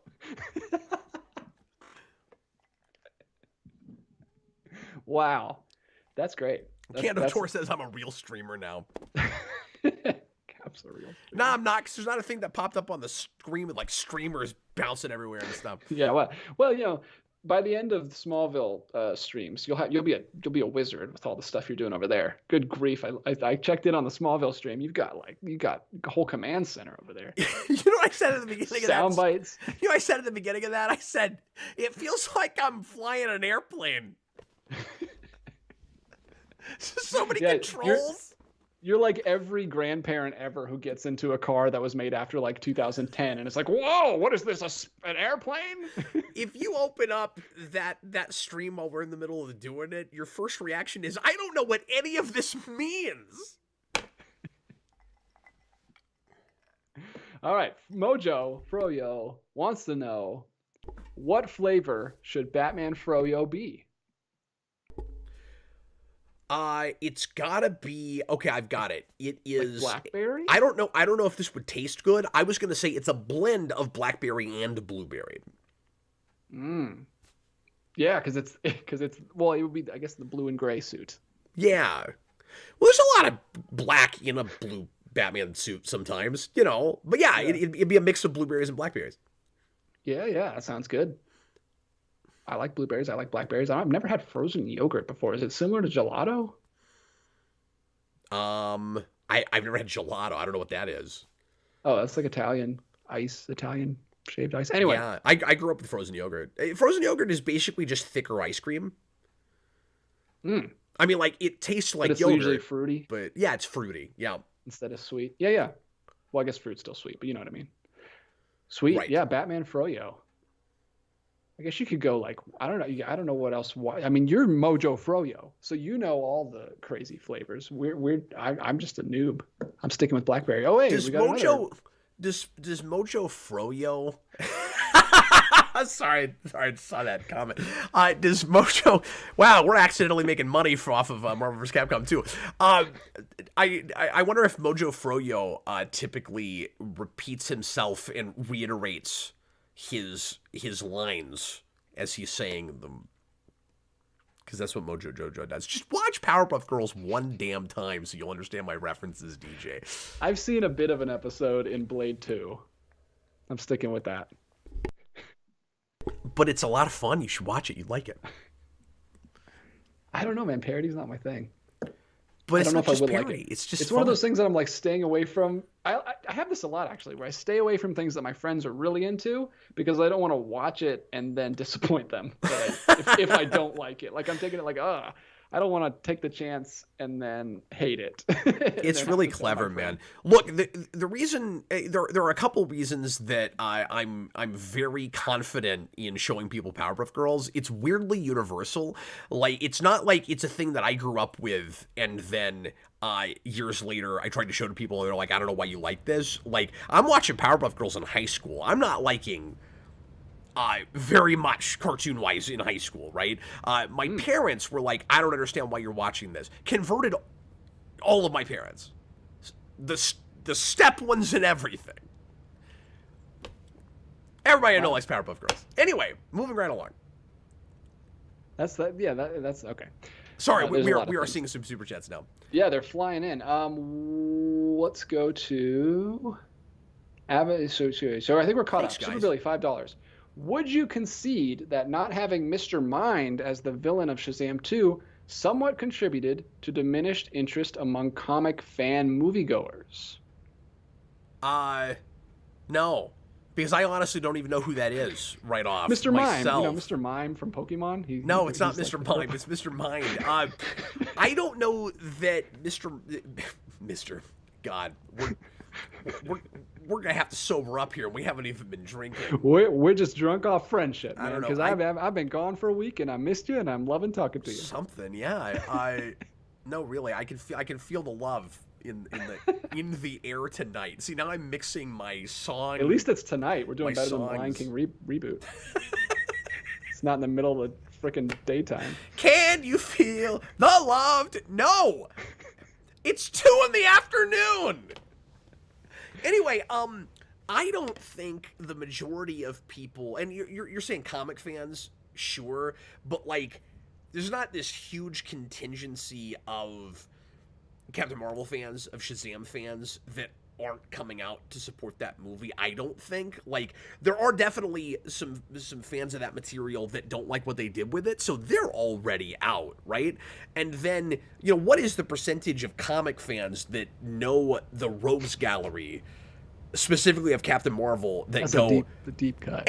you didn't use that guy, and he's my favorite, so I didn't go. Like, I'm not a big Shazam fan, so maybe that's a major villain in that Rose Gallery that I'm not familiar with, but it would be sort of like saying if you made a Flash movie and in your, let's forget that they're doing a Flash movie, but it's as much sold on Batman as it is Flash. Let's say they did a Flash movie, DJ, and their first villain was relatively the one most people know, right? It's Captain Cold or it's Heatwave, right? It's probably Captain Cold, or it's Reverse Flash, right? And then next time you didn't, let's say you did Reverse Flash, and the next time you didn't do Captain Cold. But, like, if you sold the movie right, people would probably still see it, even if it was, you know, something of a lesser, not as well-known villain. Like, I think major villains that are in the zeitgeist do help a lot with box office, certainly with whatever superhero we're talking about. But if the villain looks interesting and menacing, or funny, or engaging, or charismatic, or whatever it is, people will go see a movie for a villain they've never heard of because the villain looks interesting. You know what I mean? Like, I think the bigger issue with Shazam 2 is, again, A, they waited too long, and B, there isn't a villain in that trailer that makes you go, oh boy, I gotta see what that's all about, right? Like, was the problem with Iron Man 3 that like, the Mandarin wasn't what people knew from the comics that they grew up with and cherished? No, it was that it didn't live up to, and I love that movie, but there are a lot of people for whom it didn't live up to the expectations they had based on a trailer, not based on a character. Most people had no idea who the Mandarin was, right? Yeah. Yeah, and I think most people who were upset about it didn't know who the Mandarin was, as Eric's talked about many times. And I was agreed with him. Exactly. They thought they do. Oh, he's supposed to be a ring. He's supposed to have rings. He's supposed to be a magic guy. There is a little bit of legitimacy to this because people are telling us in the comments that was the villain they set up at the end of the last movie. So that is kind of a bummer that they didn't go. He's the little worm guy at the end of the first movie. I didn't even remember that. So there's a little bit there, but I don't think it's a huge... But how many people is that stopping from seeing the second one? Like, even when people get disappointed by stuff like that, unless they hated the first movie, they will be disappointed but still begrudgingly go. That's the thing about comic fans, right? Is, like, it's not going to hurt your box office until it starts affecting the mainstream audiences. When you're talking about just comic fans go to complain. Yeah, and that's why I don't think the whole reboot thing is really affecting the box office that much. Because, like, yeah, we're all talking about it, but, like, normal people are just like, oh, there's a new superhero movie. We'll go watch it. Although people are probably just getting burnt out on superhero movies in general. Yeah, it's certainly some of it. I still think that could be affecting it to some degree, but again, I need Aquaman 2 before I can be totally sure about that. Yeah. Let me see. Because regular people are talking about the Gunn thing. Let me just say this real quick about the fact that a reboot is coming. I am hearing some people, like, having learned this and figured this out and are kind of excited about it. But, and this might sound crazy to some of you guys that are really into this, but people, but a lot of, I'm generalizing here, a lot of mainstream moviegoers who aren't thinking about this on a daily basis don't think at all about how this stuff is made. And would not even occur to them that Shazam 2, Flash, Aquaman 2 were made before any of these decisions were made. It's just more superhero movies in the pipeline. So even though Gunn is doing a reboot, making new stuff, some people aren't even going to realize that makes some of these other things irrelevant, right? It just won't even occur to them. Yeah, they thought about it for 5 seconds. You got to be really paying attention to, or really care, think about that kind of stuff to really noodle it, like we have on this channel many times. Yeah, it's all I do. Anyway, moving right along. We got another super chat from Kyle Plays, $4.99. I don't have anything interesting to say. I just want to send my first super chat to hear more of that fancy music. Let's celebrate a super chat. Play Thanks that so funky very music, much. Wanna take Whitecap. you for a ride. Wanna take you for a ride. Wanna take you for a ride. He's dancing off panel. Wanna take you for a ride. Wanna take you for a ride. I wish you had some way to make it like Pac-Man, so that when you go off to the side, you wind up on the other side. Well, I could have went all the way around my desk behind my camera, but that would have taken a long time. Yeah, I don't know if that would have been worth the joke, because by the time you came back, we'd have all left. But you would have taken me for a ride, though. Exactly. Thanks for the super chat. Appreciate you. That was fun. Kyle Plays. I'm having fun meeting new people on here. I Next- am never gonna get tired of that. Yeah, thanks for coming out of the woodwork. All right, Roger Lee gives us a $20 super chat. Wow, we need a song for that. Yeah. We need a $20 song. Well, you need to make a it's all about the Hamiltons, like a parody that we can play. You should get on that. Yeah, well, I want to make it all Marvel vs. Capcom 2 now, or at least Capcom music. But I don't actually know the soundtrack well enough to know off the top of my head what the right piece is for that. I don't even think Alexander Hamilton is on the 20. I think he's on the 10. Who's on the 20? He's like a general or something, right? It's actually not. Anyway, Roger Lee wants to know. This won't be the song forever, but I'm gonna do. I'm gonna do some of my favorite video game music for that. All right, here, I'll do it again. Roger Lee with a $20 super chat.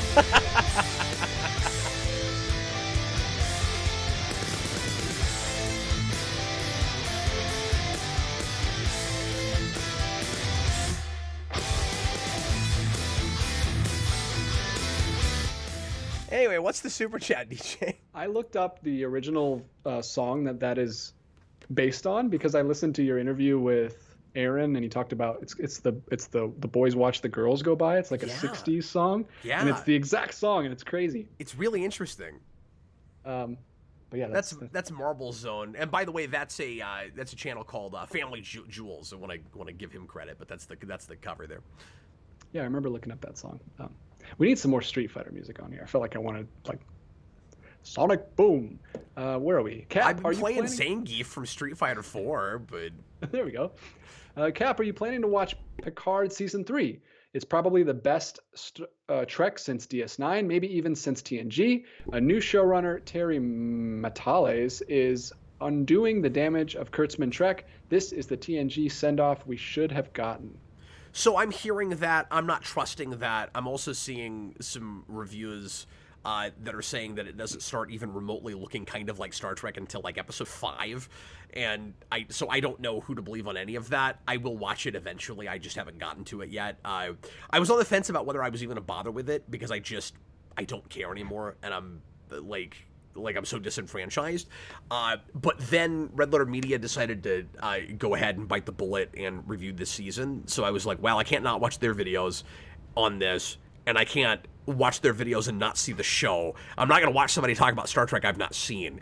So I will, in fact, be watching it, but my wife and I have not gotten around to starting it yet. We keep meaning to. We've been busy, and I can't watch it without Sarah. So there's a litany of things that have to happen before I can get to that have show. To align. They really do. Sarah and I have no time to sit down and watch anything together anymore unless it's with the kids, and even that's kind of rare, just the way our schedules have been. Like, I'm streaming every night, and the weekends have been real covered up, and I've been on trips and stuff. So, yeah, if we're lucky, we watch a movie together a week, and that doesn't even always happen. So, yeah, it's tough, man. I can't imagine having kids that are as old as yours because, like, my kids still go to bed at 8, so we still have, like, that time every night that I'm not doing the show with you to spend with my wife. But like, Well, when the rub it kids- in, man. Look, you don't have to be here, okay? No, I'm just saying, like, when the kids stay up later, I don't know what you do. Like, what do you? I guess you don't have that time to watch a No, movie. I mean, Sarah and I don't have time alone together at all, really. I mean, or at least much. And I don't mean to play my tiny violin. Like, you know, we made our bed intentionally, and we're very happy with our lives. And you know, it's all. This is all finite. Like, the kids all grow up and get bigger, but And you'll miss. Of course, you'll miss them when they're older. Of course, but we decided to have too many of them, and some of that was out of our hands in that we didn't decide to have 5. We decided to have 4, but Providence decided we should have another one at teach you the a same lesson. time. So yeah, exactly. You're not happy with the ones I gave you? Take this. Why, you want girls? Here's 2 of those. If you want it so bad, won't you have 2 of them? Yeah, it's like when I'm trying to figure out a way to make this metaphor not sound horribly sexual, but it's like on rare occasion when you try to get a Coke out of a machine and it gives you 2 of them. You're like, I only paid for 1. Like, Wow, wish that happened to me. Of course, I haven't drank Coke in 18 years, but they do have water bottles in there. Remix. Okay, so I'm gonna answer this real quick, and I don't feel the need to. I don't feel like I owe you guys an answer, but like a response to this. But I'm gonna do it anyway. Dagan Spears says the 24-hour streams probably don't help. So, look, that is kind of fair. But I gotta get through Smallville finally. And we found a format, and people are enjoying it, and we're really enjoying it. But the other thing is, we are starting that at. On a night that I already don't see my wife usually because I always stream on Friday nights. So before I started at 10 o'clock and I finish at 12 or 1 in the morning. My wife has gone to bed. She's a morning person. I'm a night person. Our evenings do not collide real well. Sarah's ready to go to bed by 9:30 and I'm just getting started at 9:30. But and I'm not 24-hour streaming, obviously, every week, because that would be a crazy person thing to do. But right now, I am doing it once a month with the Smallville thing. When we do those streams, there are about 7 hours during the day that I could be seeing my wife that I'm not seeing her. One time a month during the day. I mean, yes, I typically go to bed kind of right after that, so I guess I am losing you know some of that Saturday, but I don't know. I'm just saying, it's not actually as much time as it sounds like because of when we start. Yeah. This is not interesting to anybody. No, I mean, it's very important for Cap's mental health that he finishes Smallville. So don't begrudge him these last 8 streams. He needs them. He needs to finish it. Dagan Spears says wasn't attacking. No, I know you weren't. Yeah, we're just joking. Moving right along. Remix 36720, or maybe it's Remix 36720, or any You other be the judge. arrangement. Of Is those that numbers. is that a new name as well? I don't know. We might have to party. I don't recognize that one. I might have to Pac-Man around the desk. Now, this time. what I'm wondering is if people are now intentionally changing their names, because here's the thing: I don't trust YouTube to always give us that prompt. Yeah, and it hasn't this night at all. And that last one we know for sure has never left a super chat before. Yeah, and it still didn't give me the prompt. Okay, read the name one more time. This is Remix 36720. I wanna take you for a ride. Let's celebrate a super chat. Kermit the Frog. Okay, here's the Spider-Man. All right, thanks for the super chat. What is it? All right. Remix 36720, $4.99. Will there be another superhero comic as critically lauded as Watchmen in the mainstream again? And what is your opinion of Moore's impact on comics? Okay, that is a really interesting question. Yeah, if this is the first super chat from this person, they really made it count. That's a good one. Yeah, I am going to answer that in as complex and convoluted a way possible. No. Good, right on brand. So, here's the problem. The problem is comparing literary critique and like accolades and stuff from 1986 to 2023. When a superhero comic is really popular now, is really well regarded and well loved, two different things happen. Either nobody in the mainstream finds out about it because it gets Eisners and nobody pays attention to those outside of comics, or it gets adapted and people notice it once it gets a movie or a TV show. And if that TV show or movie sucks, then it still never gets the due that it ought to outside of comic circles, right? So Watchmen was in this kind of weird period where we weren't adapting very much from comics, and more people were reading back then. So it winds up in like was it Time Magazine or something else like top 100 pieces of literature, not graphic literature, and I don't know if you'll ever see that happen again, just because, and this is a good thing and a bad thing, it's a double-edged sword. Comics are more well regarded now than they used to be, and it's not as surprising when real good literature comes out of them anymore. So I think the answer to your question is sort of, right? Like I don't even know how to compare the way we respond to really well-written, artistic, mind-blowingly important comics now versus the way we did it in 86. I don't know how to compare that. Mm-hmm. Are you with me, or do you have a different take on this? No, I think another reason is that superheroes are just so ubiquitous now. There's just so much vying for your attention. I don't know if it could have the same. I don't know if anything could have the same effect. But you also have comics that are really well critically acclaimed, that are critically acclaimed, really well regarded these days outside of the superhero sphere, like Walking Dead. And Why the Last Man and Trees or not Trees. I mean Trees to a smaller degree, but what am I trying to think of? Really, anything Vaughn has written as a creator-owned thing. Yeah. Yeah, we get these things that are adapted. Like, what was that thing, Tusk, or what's that about the Deer Boy that got a Netflix adaptation? It's not Tusk. It was like a fantasy thing that I kind of wanted to check out, but it just got drowned in everything else that was coming out. Yeah, I knew it until you said that. No, I can't think of the name of that, but somebody else. It's on the tip of my tongue right now. Yeah, it's one word. It's 2 words. Sweet Tooth. Sweet Tooth. Yeah, that's got what like it is. Antlers. Yeah. And I remember when that was coming out. I never read it. Yeah, that's the only way I hear about comics is when they get adapted. So I agree with that part of what you said. Robert Wild Watchmen is a masterpiece, but there are plenty of comics that arguably tell better stories. It's all subjective.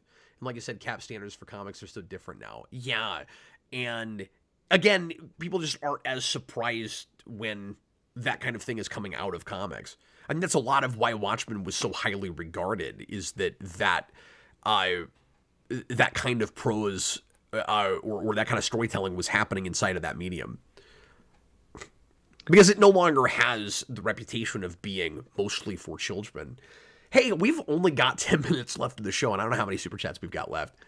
We just got... That was the last...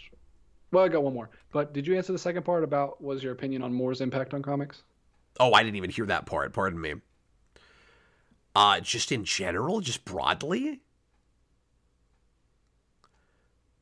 Boy, it's such a broad question. I can't get my mind around it. My opinion on his impact. I mean, Moore's interesting because in some ways I think he would almost say he ruined superhero comics. Yeah, it's really sad where he is. Yeah, it really is.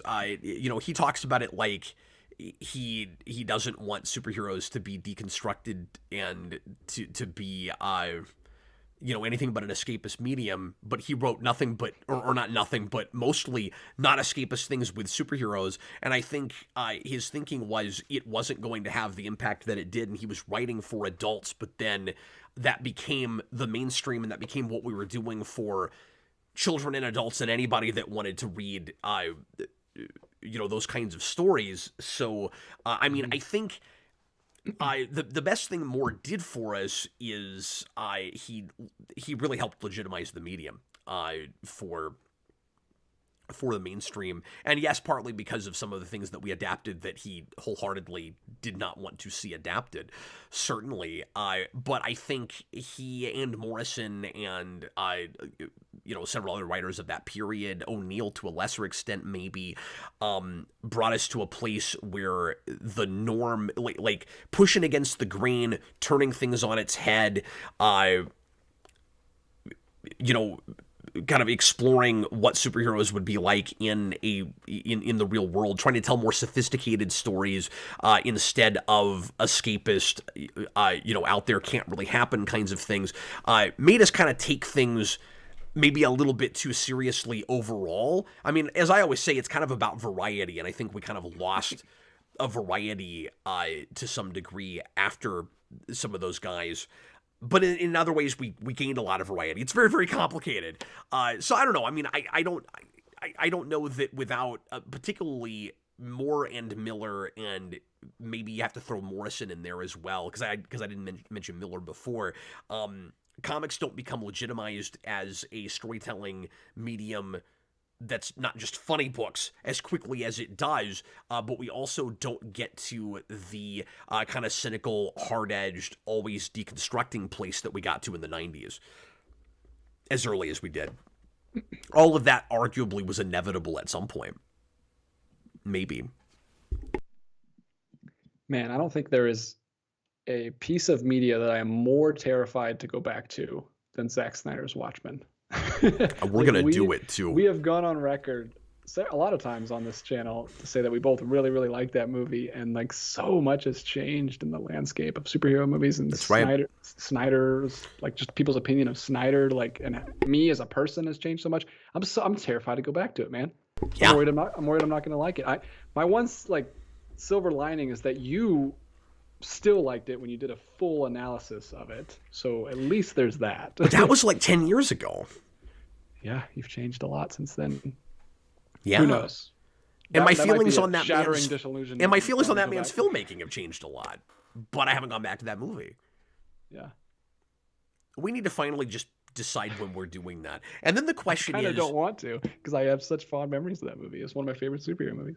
Yeah, but I mean, we've talked about it forever. Like, I have to at some point. I mean, you don't have to do it, I don't guess, but you were the person I was going to do it with. Yeah. All right. Again, some super chats flying at the last minute, so I'm going to go to Goofster123. Did you hear that the new Wolverine game has brand new dialogue technology? What does that mean? There can only be so many ways to say bub, right? Did you write that? Did you say that last part? Did he write that? No, he wrote that. Oh, okay. I thought that was you. I was like, wow, that was really quick-witted. Good job. I retract that compliment. No, yeah, he's showing his opinion on the matter, because he says, did you hear the new Wolverine game has brand new dialogue technology? I wonder what that means. I had not heard that. Maybe there's technology that like auto generates some kind of dialogue so that you don't have to hear like thugs say the same three things over and over again. Is that the technology? I wonder. Could be. I mean, there's a ton of AI is huge right now. They could be using that technology to do stuff like that. That's cool. See, that's the correct way to use that, I think. I mean, I say that like I don't want to take away too much work for voiceover actors and stuff, but at the same time, it takes you out when you hear anybody in a game say a thing you've heard already. Yeah, I don't know exactly. I'll have to look into that. When is that Wolverine game coming out? Is that pretty soon? I thought it was this year. Ooh, wow. But maybe it's not until next year. I'm not sure. I'm not keeping up with new video games very hard at all. Kando Tour, $5. Speaking of Vaughn, have you read any Saga? General thoughts on that? I still have not. No, I've been threatening to finally read some of that and do a review for a little while. That's in That comes up a lot in lists when I put feelers out and ask what more recent comics, and by recent I mean last decade, I guess, people want to see me review. But I read the first couple issues and was a little bit put off by it. I'm not gonna lie, it wasn't really my thing, and it got vulgar in a way that I couldn't get excited about. But I am interested in revisiting it, most certainly. Mm-hmm. I also was not real familiar with Vaughn yet. Yeah, and I have now read most of Y, or at least 2/3 of Y. I need to get back to that. And I was reading Paper Girls as I was coming out, and I love that book. Mm-hmm. And it's very sad what happened with both of those shows. Yeah, you can't catch a break. Nope. With adaptations. Okay, we got a motor here because we just got another $10 super chat. Thanks a lot. Super Billy, $5. If superheroes ever fall out of mainstream popularity, at least in film and television, what genre is most likely to supplant it in your estimation? So I have a really difficult time with that question these days because I think you're just getting to like homogenized genres at this point, DJ. Like, I don't think... some of this is maybe because of the more limited ways that we used to enjoy entertainment, right? Where like we used to separate out genres and big ideas a lot more than we do now. So I feel like if superheroes just the way we think of them right now, just guys in costumes beating up bad guys, kind of fall away. I don't think, tell me if you agree with this, even if movie theaters were to crumble tomorrow, I don't think the blockbuster would. Like, I don't think the superhero formula goes away. There are way too many things that are hard to even, we talk about this all the time, decide whether we should qualify them as superheroes, and things going back decades. Like, I don't think we're in a place anymore where it's like, is it going to be science fiction that supplants the superhero? Well, science fiction is very popular still, especially on television, and it's kind of oversaturated, space stuff and otherwise. So like, it probably isn't that. Is it horror? I don't know. Horror has stayed popular. It's smaller, less expensive movies most of the time. But what you're at this point, when you say what takes over the for superheroes, you're saying what are the things that we're making $100 to $200 million movies about? That's really what you're saying. Whatever that is, they're still superhero movies, even if they're not superheroes. I bet. Because superhero is not a genre. You say this all the time. It's a subgenre, and we're still going to be making big, because that's the only thing people go to movie theaters to see these days is big, huge, giant blockbusters. That's what we give the giant budgets to. So what bend will they have that's not superhero? Like the structure will still be the structure of a blockbuster, but I guess what he's asking would be what, like, we won't be making Fast and Furious movies that are basically superhero movies anymore. We won't be making like disaster movies like superhero movies. Like, what other subgenre will we make? Will kind of take over? Yeah. And I can't answer that. I mean, I think what's the best thing you could possibly hope for is we finally get a big variety again of different kinds of blockbusters that are all in all those different categories, but are essentially, just 3-act kind of superhero movies. I mean, I hope we do other things, obviously, and that we're not stuck in a rut with formula, but it's going to be dinosaur movies. The familiar is. Yeah, you'll get two things, DJ. You'll get things set in the far future and the past. Yeah, going way in the past. Simultaneously, like 65. Right. Yeah. I was like, the future will be based on 65, a movie nobody saw and that wasn't made with anything like a big enough budget. Yeah. I heard absolutely nothing about that movie. Didn't even know it existed, and I went to see The Whale with my wife in Midtown Art Cinema, and we're watching this super quiet, like no score drama, and I keep hearing and like people screaming, and like I'm like, is there Jurassic Park playing next to us? What is going on? Why are there dinosaur sounds? Apparently, because the theater was like a real low budget, like indie theater, and I could hear that movie coming into my theater. It was really annoying. Apparently there's a dinosaur movie out. Hot Soup has a good point. He says, I think video game movies are next because of The Last of Us and the Mario movie. You could be onto something there. We could finally crack the code with that. Yeah. Because we've tried a lot of them, but we've been really trepidatious very often where we don't give them the budgets they need, and we're too scared of adapting source material very straight. Like, if you think about it, video game movies, for as long as they've existed, so like 3 decades, have kind of felt like the early days of superhero movies, where we're really tiptoeing with them. Mm-hmm. And we're about 20 years, because video games are like 20 years behind. I know there was comics before that, before the big 60s boom of comics, then like the big 80s video games. So it would make sense if they were like about 20 years behind before they started getting rolling. And what a good point, because you have a plethora of choices of video games that could make for great movies. Absolutely.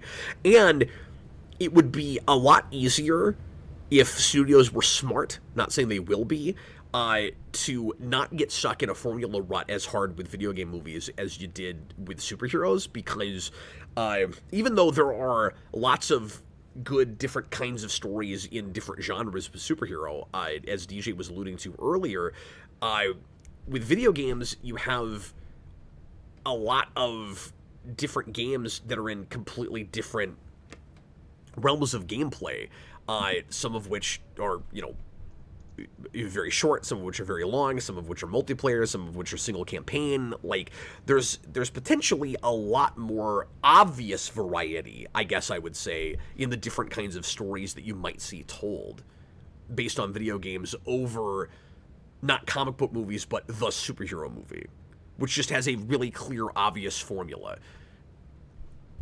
Mm-hmm. You have a superhero origin, your villain gets powers or decides to get revenge for some reason. They have a confrontation, they fight at the end, the movie's over.